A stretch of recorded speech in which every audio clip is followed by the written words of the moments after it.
భారత విద్యార్థి federation SFI Nalgonda జిల్లా కమిటీగా మహాత్మా గాంధీ యూనివర్సిటీ ముందు నిరసనకార్యక్రమం చేయడం జరిగింది. ఎందుకంటే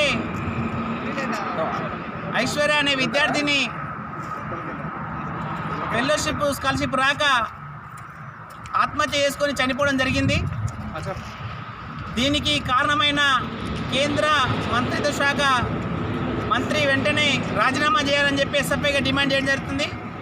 అదేవిధంగా రాష్ట్ర వ్యాప్తంగా అన్ని యూనివర్సిటీలని ప్రారంభించి వెంటనే మెస్ ప్రారంభించాలని చెప్పి, అదేవిధంగా పెండింగ్లో ఉన్న అన్ని ఫెలోషిప్లు స్కాలర్షిప్లు ఇవ్వాలని చెప్పి ఎస్ఎఫ్ఐగా డిమాండ్ చేయడం జరుగుతుంది.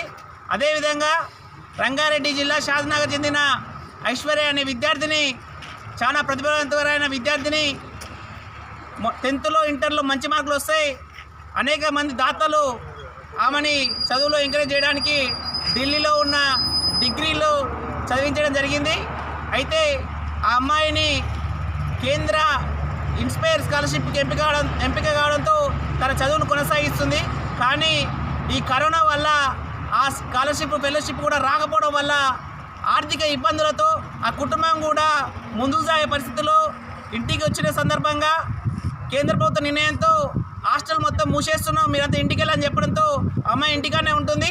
అదేవిధంగా ఫెలోషిప్ కూడా రాకపోవడంతో చదువును ఎలా కొనసాగించాలని చెప్పి అదేవిధంగా దాతలు కూడా ఇచ్చిన హామీని కూడా అందరూ కూడా నెరవేర్చకపోవడంతో అనేక ఆర్థిక ఇబ్బందులతో నేను కుటుంబానికి భారంగా ఉండొద్దని చెప్పి ఆ అమ్మాయి ఆత్మహత్య చేసుకొని చనిపోయింది.